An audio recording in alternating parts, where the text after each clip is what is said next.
On the first day, man was granted a soul, and with it came clarity.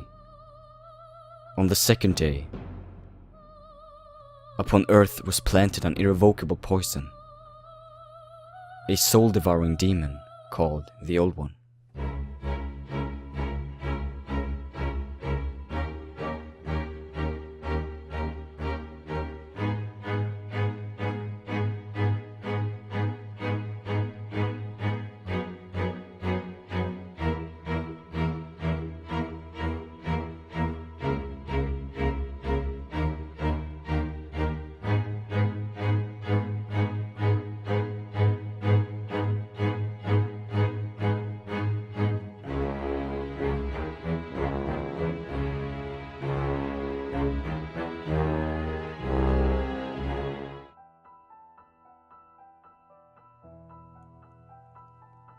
Long ago, the world was victim to a scourge of soul-hunger demons, long before King Alant came to the throne.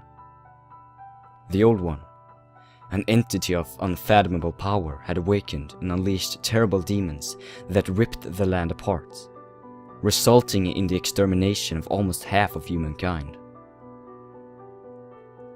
Those that would later become the Monumentals sought to spare the land from any further harm. The Monumental awaits the above.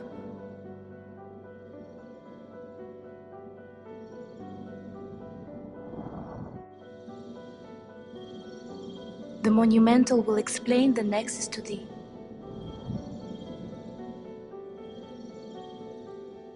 We have long awaited you, Slayer of Demons. I am one of the Monumentals. We preserve the fabric of reality. There is something thou needest to know. Once, we too, a scourge of demons faced. Combined with their knowledge of the soul arts, they return the Old One back to its slumber. To then proceed with dividing the lands into different regions, to return life to where there was none. They did this by ordering that archstones was to be constructed and placed throughout the world, all of which were connected to a central archstone.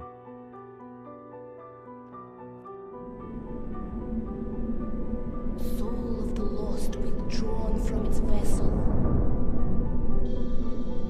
Let strength be granted so the world might be mended. Soul of the lost withdrawn from its vessel. Let strength be granted so the world might be mended. So the world might be mended. In the realm of reality and death exists a place known as the Nexus, a hub for the souls who travel across the lands hoping to reclaim their bodies. Below the Nexus sleeps the Old One, who is offering the promise of limitless prosperity to anyone that gives him or herself up to it. According to the last Monumental, after the other ones had died one by one, King Alant XII of Boletaria, who with his age went melancholic, dreamed of bringing eternal wealth and prosperity to his kingdom, and therefore gave himself up to the Old One's will, which in turn awakened the entity from its long slumber. But instead of Boletaria prospering, the colorless deep fog swept across the land once again, and those still living were soon to go insane. The second scourge had begun.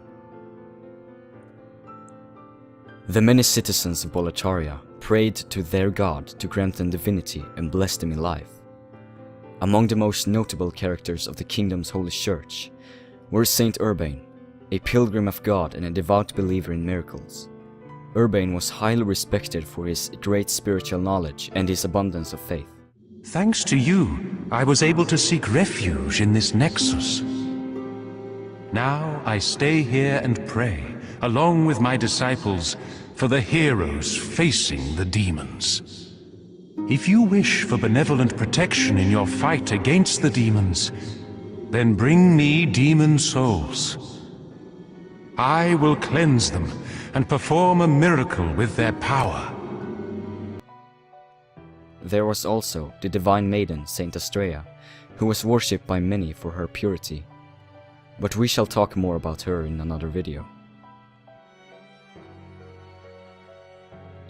Urbain's followers cherished him, for he claimed that he was in direct contact with God, and they believed his message was delivered.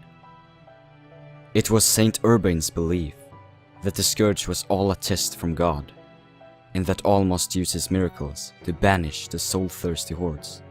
God has granted this accursed land with a special power. It is God's way of telling us we must stand up to the demons. After the dark arts spread across the land, holy miracles were witnessed once again. The will of God is clear. But as all hope is fading, it's up to you to slay the archdemons and lull the old one back to its slumber.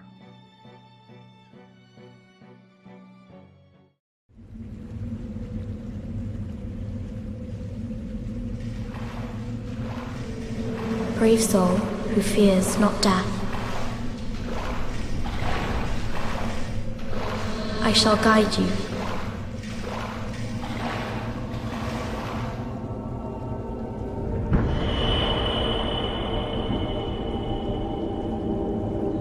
So that you may lull the old one back to slumber.